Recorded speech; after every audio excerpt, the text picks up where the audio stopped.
fam, Star Wars Dad back for another video. Before we get into today's video, please make sure to check out my Patreon as we are building a great community there. And please make sure to smash that like and subscribe button. And also make sure to comment on the 4,000 subscriber giveaway so you have a chance at winning one of these prizes. So to get into today's video, let's first talk about Jango. I don't want to spend too much time talking about the problem as there's already been 10 other videos on Jango being a problem. But I just briefly wanted to talk about my thoughts on it. So, first of all, I think the issue with Jango, as everyone's well aware, is that you can exhaust multiple units in one turn with some of these new units that have been printed. It never should have said, allow you to exhaust multiple units in a turn. It should have said just once per turn. That is a ridiculous ability, and we're seeing its ridiculousness now that there are cards that really help maximize the potential of that ability. The other thing is it's free. It doesn't cost a resource, so you're able to do things like play Triple Dark Raid, exhaust your opponent's entire board, attack in, and then a lot of times just grab the initiative right back if your opponent wants to attack in or play a card to try to have more units on board, for example. So it's it shouldn't be free either. These free action abilities that trigger when you do something, I think they are inherently an advantage for that leader. And in this particular case, it's an insane advantage.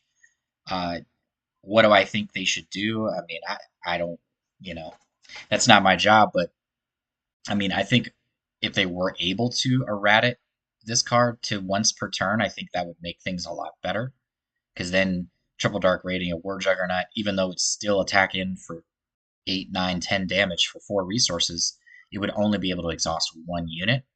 So it's not as backbreaking for your opponent where they can't even do anything. But I understand the logistics of doing an errata to anything can be a nightmare. So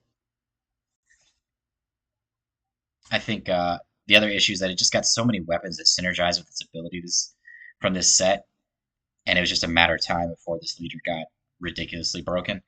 And then aggro is just almost, you saw from these recent tournaments, we did not see a lot of aggro make top cut. And aggro, in a lot of ways, is healthy for a card game because it keeps other things in check that can become really toxic. And if you don't have aggro in the metagame at all, then it really does create a lot of problems. So, are they going to suspend it? I don't know. But I think if they suspend it, then they're going to have to do some other things as well. The other big issue right now, of course, is Triple Dark Raid. And it's just insane value for 3 resources. I mean, the fact that you get to search the top 7 cards of your deck for a vehicle, so you can look for the best potential vehicle, play it for 5 less, ready it, and then still get to keep it in your hand to be, at worst case, play it 2 turns later. That's just insane value. When you compare this card to You're My Only Hope, for example, a card that has a similar effect, where you get to play the top card of your deck for 5 costs cheaper. That card, you have to put in the effort, you have to spend actions to make sure that you know what the top card is. That's why it's only really played in Yoda. Or decks maybe that have Ezra Bridger, I guess. But it's a much more balanced card. It doesn't, you get to play that card and keep it there, but you had to do other things. You couldn't just play this card and kind of, casino style, just figure out what's the best cards from the top 7 cards to play in the given circumstances of the board. So it's just insane value at that cost. I mean, I don't know how you fix this card without just suspending it. I don't know if there is a way to do that. And I think it would be too complicated to even try to fix it. I just think it's too cheap for the kind of ability that it has, especially when you have another card that's comparable that doesn't do near as much as this card does. And then there's just this set just got so many great vehicles. Last set we had, Ruthless Raider, Fest Fire Spray. You might be played, set 1 Devastator in some decks to cheat it out and swing in, which is pretty sweet. But, I mean, with all the great vehicles now, this card just gets ridiculously overpowered. And I think the great vehicles are a good thing for the game, having a lot more vehicles has kind of been what's been missing to make space more relevant and vehicles that do a lot of really cool things. But this is just, it's gotten out of hand. Like, and then it's just the question that comes up is like, why play a deck that doesn't play this card right now? So that, you know, really limits what you want to do in a competitive setting because you're like, why wouldn't I play Triple Dark Raid? That's just the most busted card. I can look for the vehicle that I need, attack him with it, and then get it back to play it again, especially in a deck like Jango. Do I think this card needs to be suspended? That's harder to say. I definitely think it's overpowered, but I think if you suspend it, then it definitely kills some other archetypes that are pretty cool. And I think the combination of this card with Jango, with War Juggernaut and IG, is where it becomes really toxic. So I don't know. That's again, that's not for me to figure out. But I think if it was left in the format, if Jango were to be suspended, it's kind of a wait and see, like how much. I think it wouldn't be near as bad because you're just getting a vehicle and attacking it, and it doesn't get to stay on the board. I think the issue with combined with Jango, of course, is that you get to do all these things that you get to do on this card, all that text, which is crazy for this price, and then exhaust their whole board. And I just think that exhausting someone's whole board, like in a control deck, for example, if you use Evacuate or Super Laser Blast, you're dealing with the whole board, and that's your whole turn. You're not doing anything else. Like you're sending everything back to everyone's hand, or you're blowing up the board, and that's it. You don't get to exhaust the whole board and attack in for 9-10 damage. That's just crazy. So again, maybe it just needs to go because it's just too cheap for the type of thing that it does. I just feel like this is a card that should have cost like 5. I don't know. But and then what happens next? Like if Jango and Triple Dark Raid were to be suspended, then you're back to where things were last set, where Han is just kind of taken over, and Han Green even got some better tools. So then it's like Han Green, Ramp, and Han Yellow would take the throne back, and then you'd have to ask yourself, does that need to be suspended? I think in a perfect world, I think I would start with an errata on Jango where it can only do once per turn and see how that affected things, because I definitely think it would lower Jango's power level to more reasonable and more balanced, and then see how everything else responds. I still think Jango would be very relevant. It just wouldn't be as powerful as it was. But again, who knows what's the best thing to do? Or they just suspend all three and just say, here we go, and see what happens. And then I think Aggro would be very relevant again. I think Sabine, Kazuda, Poe, even Wedge, would see a lot more play. I think if Han were to get the suspension, then I think Control would be a lot more relevant because Han typically has a very strong matchup against Control because of the resource advantages and hand disruption combined. I do think Quinlan is going to still be relevant regardless, but I think Quinlan is a fair deck. I think it's a strong deck that takes a good amount of skill, and it has inherent weaknesses. It's not like it doesn't have anything that breaks the back of other decks like Han has DJ. So, but that's just my 2 cents on that whole situation. But what I've wanted to focus on today is just while these cards are all still legal, what beats Jango, and what are some decks to try out that I think are well-rounded decks that have a chance at beating that deck currently where things are at. Okay, so the next part of this video is just really focusing on decks that I think have good matchups against Jango, and then just decks that I think have their own strengths and are pretty well-rounded into the meta. So this first one was one that got 13th place at the Milan tournament with like 550 people. So, I mean, that in itself is a big accomplishment, especially from a deck like this where we haven't really seen Obi Wan do that well. And I thought it was interesting in this list in particular that they didn't play a lot of the early Sentinels that we're accustomed to seeing. I mean, they are playing the Concord Dawn and the Bright Hope, but on the ground, they weren't really playing any Sentinels. They were more focused on Han with like Regional Governor and Scanning Officer, and using life gain with Yoda and Kanan, and just kind of focusing on the force synergy of General's Blade and Lightsaber, which is really cool. And I think it did very well against Jango throughout the tournament. I think it was like 10-0 with 3 ties on day 1. So, and I think it faced like 3 or 4 Jango, if I recall correctly. And then they're using like direct hit for the space vehicles as well as the space sentinels. Forces with me. They're using Hu Yang to pump up the Sentinels, I would imagine, as well as the Force units, and to really put pressure with those Force units, and then cheat things out, like with General's Blade, like cheat out the Luke Skywalker, and then kind of the U-wing and the home ones at the top end. It was cool to see Obi Wan do so well, and it kind of shows you that you can still play, some of these less popular decks and have a lot of success and do well against Jango. So this one in particular, I think, is one of the best suited against Jango because you can heal yourself and keep those Sentinels alive. So I have not got a chance to test this list out yet. I did think it was interesting they weren't playing Redemption. I just think Redemption just as a Sentinel in space, as a 6/9, just makes a lot of sense, and the ability to gain that 8 life when played. But, and because you're playing General's Blade, you can play it at 6 cost. But interesting that they chose that they didn't need that. I guess they were thinking they could use like the General Riken to make other things Sentinels when needed. So I don't know, but clearly it worked for them overall. And then using Yularen as well to make things beefier. So definitely you could tell that they tested this list out a lot, put a lot of work into it. But this is one of those decks again that just kind of shows you like, hey, maybe there is a way. Maybe it's not as busted as we think, and we just have to put more playtesting into this and figure things out. Kind of to stick with the blue-green hero theme, this is my particular version of Luke, and it's done very well against Jango so far. I'm using a little more. I'm using the 60 cards with that evolved to have that extra 3 HP. I'm using a lot of Sentinels, the 3 Village Protectors.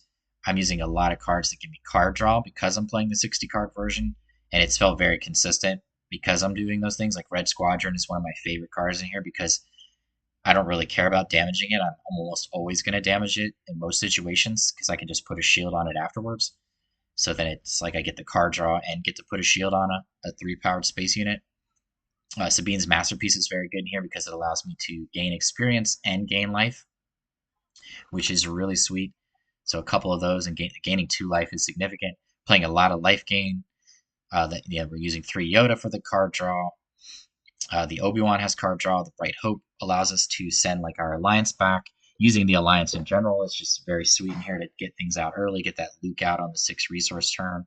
I'm also playing Traitorous as a way to deal with Jango, to steal those units in space and take them for myself. And then I'm also playing Fell the Dragon, Takedown, and Vanquish main board, as well as Vigilance even, just to kind of gain life and remove some of the cheaper units when played. And then I am playing Redemption and Home One main board, and another copy of Redemption in the side. But this version has felt great for me. It also feels well-rounded into the meta. I think the toughest matchup for this deck from testing is going to be Control.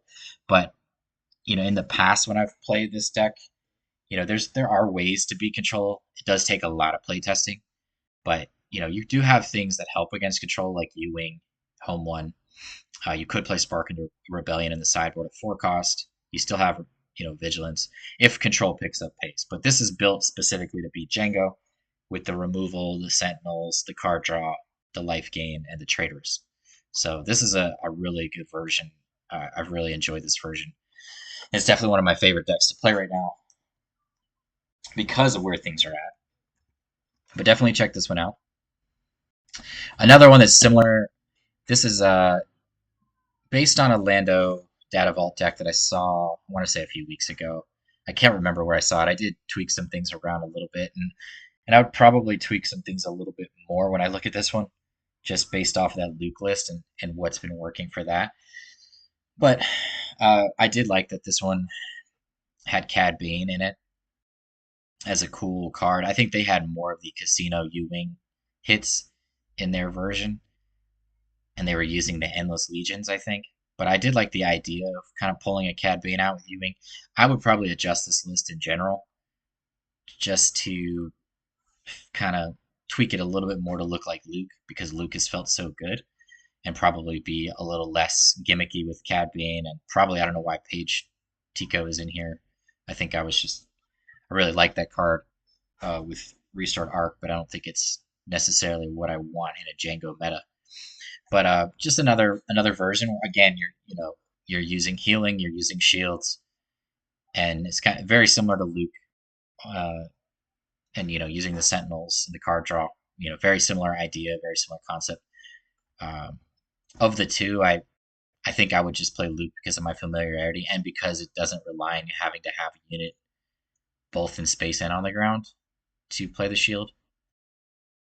But another one worth looking at again, the same theme of shields, restore, and removal.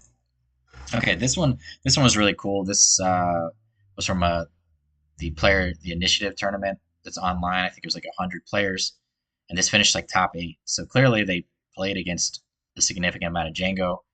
Just about everything in here has a shield for the most part, minus like Inferno and Onyx and Pershing, I think, at the top. And then you're doing a lot of like moving things around with like Shuttle and Corvus and Survivor's Gauntlet. So really cool stuff there. You're benefiting from No Glory as your big piece of removal power. The Dark Side Equalize is very, very good against Jango. Perilous Position, a couple copies. So I thought this list was really cool. It does seem to do well in testing against Jango. And I just thought it was a fun, unique list. It's nice to see different things. And this was one I thought was really unique. And you could tell that they had Jango in mind early on in this set. Gar Saxon Yellow. This is my version I made a while back. I'm not sure if I would adjust anything, but you're using a decent amount of shielded units that come in with shields, and then you're using Lom Pike to make more shields. I think Lom Pike is kind of that card that you'll see in a lot of these decks that I don't think he's using in this version though. But it's a really strong card to just be able to pull out of your resources and start making shields on your own units to give things an advantage. This deck plays extremely fast actually because just so many shields in here, and a lot of things are getting that +1. Your space units are often getting that because of Iden as a pilot. You're pumping things up with TIE Advanced. You have a decent amount of restore with Onyx and the Client and Corvus even. So this is one definitely to check out. It can really win fast because of Surprise Strike with the pump up, Triple Dark Raid, and Iden and all that. So, but again, we're benefiting from shields. But this deck has gotten better with the additional help of the shielded units that we got from Jump to Lightspeed. Here's another one I think has a fairly decent Jango matchup. I don't think it's as strong as like Luke Green or Obi Wan Green, but this is also a very well-rounded deck. I mean, you're still using a lot of discard. You have a ton of HP. Again, we're going with that theme of drawing as many cards as we can because of the fact that we start with one less card. So we're using the Red Squadrons again, the Yodas, the Obi-Wans to gain life for us, and Kuil as well. So we're trying to replenish our hand with that while disrupting our opponent's hand, which can be very effective against Jango specifically, and then using restore effects, top targets, and good removal on the back end. And then, Anakin's flip turn is obviously very, very powerful in this deck with Jedi Lightsaber and Bravado, where we can, because of Colossus too, like Jango could get us to 30 HP, and if they spent all their resources and attacked in, we can pull out Anakin at the end of our turn, put a Jedi Lightsaber on it, and swing in for a ton of damage. I believe with Bravado and Jedi Lightsaber in the same turn, you can do like 26 damage, which would just, basically attack in twice with Anakin, and you just win the game, right? So this is another fun one. I really think Colossus is the base for Anakin.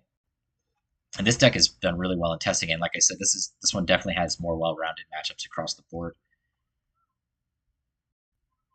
And then the sideboard, again, we're using like Redemption as our top end. I think that Sentinel in space is really strong, and then adding in different things in the sideboard based on the matchup, different pieces of removal that are more relevant for different matchups. Perilous Position is good against Jango as well, and then different third copies of a lot of things that are coming in. This was another one that I saw that I really liked. They won a 100-person tournament recently with this deck. A player named Grumpy Elephant is that they used a good combination of Electromagnetic Pulse and Commandeer, and the third Commandeer on the side, as ways to deal with Jango mainboard, just to exhaust their units, potentially even kill their units with electromagnetic pulse, steal their units with commandeer and attack in with them and send them back to their hand. And then they're just kind of pushing damage with like hot shot, blaster, surprise strike, and a lot of cheap units. They're using the Hu Yang again to pump up their units. They're using Sundari to gain that life. Ayla Secura and Plo Koon to deal with things on the ground. And they're pinging things, of course, with Quinlan, so they're getting that additional 1 damage. So Ayla Secura is going to immediately kill Jango on the on the flip turn. So they have the strong ways of dealing with Jango the leader right away with ECL, which I think gives them a strong chance. They're also getting like the Bounty Hunter's Quarry, which is such a good card to be able to kill those cheap things that they've been pinging and get another unit on board so that they're getting board advantage with their units. So this was a really cool list. I just wanted to share this one. Again, seeing a lot of General's Blade, which is really cool to see that card being played more because really hadn't seen it have that much of an impact last set. And I thought it was a great card to begin with, but you really didn't see a lot of it. A couple Lux to deal with cards that get cheated out, to exhaust them, which is really good. The Luke Skywalker pilot, of course, is in all these green decks. Using the Ground Sentinel of Echo-based Defender. I did think it was interesting they weren't using Bright Hope, but clearly it worked out for them. A couple spare the target on the side. Leia as an additional way to exhaust things. Bamboozle as a way to exhaust things. So this is a really good list. This is definitely one of the ones I'm going to be trying out after seeing it. Just looks like they really did a lot of work to find a way to deal with that deck. So far, I mean, we've seen like the restore decks, the shield decks, and now we're kind of getting into different decks that aren't needing that and are finding ways to overcome Jango consistently. Quinlan Tarkintown, this is obviously one of the best decks in the meta, but I do think it's worth mentioning on decks to beat that beat Jango because the hand disruption is just very strong against them. In some games, you can just shut them down before they get started. Jam communications for 1 resource, you could just steal their triple dark raid early on in the game while playing a unit alongside it, and then just kind of shut down their ability to get that big advantage against you and to dig for those juggernauts and IG 2000s. Playing the Crafty Smuggler for the shield and the L337 for the shield, and then you're just tons of hand disruption with Force Throw, Communication, Spark of Rebellion. We have K2SO on the side and Pillage on the side if we wanted to bring in even more. Ahsoka is another way to disrupt their hand as well. While exhausting a unit, if we get to discard a unit from their hand, which we can often do, in combination, we use Jam Communications to get rid of the event, and then we use Ahsoka when we know that they only have units in their hand alongside it, like on the 5th resource turn, for example. So this is another one I just think, if you get a lot of testing in with it, you can really hold its own against a deck like that by just obliterating their hand and just leaving them in top deck mode where they get to, resource 1 card, play 1 card a turn, and that's just a really hard place to come out of. This was another cool one from this weekend. This was a player named George Hudson. I think he finished 3rd place, if I'm correct. My memory serves me, but this was cool to see. Again, we're using Colossus, which is just sweet base, and then the Long Pike. So we're using the Long Pike to put shields on things. I love the Sedan Ithano against Jango just to be able to immediately kill a lot of those 2 HP space units that they bring out and just kind of get around like their shields with 7 Fleet Defender and things like that. It also trades with most of their 1-drop units on the ground, like their Death Star Stormtroopers and their First Order Stormtroopers, Greedos, all those things. Because a lot of the Jangos played a lot of weenies from the recent tournaments, like a lot of really cheap units. So Sedan is just really good against them. And being able to ping units as well on turn 1, kill 3 powered space units with Cad Bane's ability is just sweet as well. So it was cool to see a deck like this have so much success. Jetpack makes a lot of sense as a card you can smuggle out and put a shield on something. And then using Snoke at the top end on Cad Bane and your Relentless Pursuits and using Dryden Voss to capture, steal the captured cards. So I thought this was a sweet list. This is another one I really want to try out. Looks like a lot of fun to play. And again, we're seeing electromagnetic pulse being used. They didn't use commandeer in this version in particular, which was interesting. But they're also using client as a strong way to gain life against them. Plus, they have Colossus, so they have a ton of HP anyways. So they're bringing that in against the more aggressive opponents. But this was a cool list, and they're using the contracted Jumpmaster Sentinel, which makes a lot of sense at that 4 HP because it can take 2 hits sometimes. If they're using a 3 power space unit. So this is a really cool one that did well against Jango. I think they beat like 3 or 4 Jango in the tournament. Bossk Blue, I had talked about this one recently as like, it needs to be tweaked. I really like this version. I've tested this version out already because Bossk Blue has been one of my favorite decks since it came out. And, the grenade strikes and the shoot downs make a lot of sense as a way to deal with those things early on in space. Alongside the already strong removal you have, they're playing the 3 make and openings in the main board, which makes a ton of sense. Obviously, we have the top targets and the clients that synergize so well with Bossk. You're still playing the 3 vigilance, the 3 Snoke as the top end, which has always been a very strong card against Jango. Just 1 Avenger because they're more focused on Palpatine and Snoke closing out the game. This is my version, so it's a little different than the one that I had seen recently. I did add in like Tech and Dr. Pershing just because it fits my style, and I think I've played Bossk at 54 cards for a while now, and it's felt fine. And I love being able to get back pieces of removal at different times with Tech late in the game. But otherwise, it's a pretty standard list. The other big change was adding the no glory.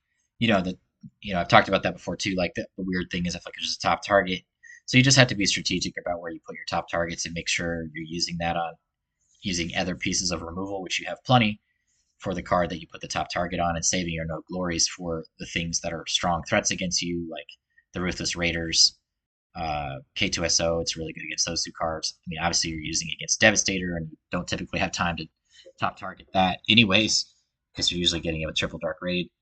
But this was a really good list, and that gave me, this gave me hope about Control seeing the similar version to this list.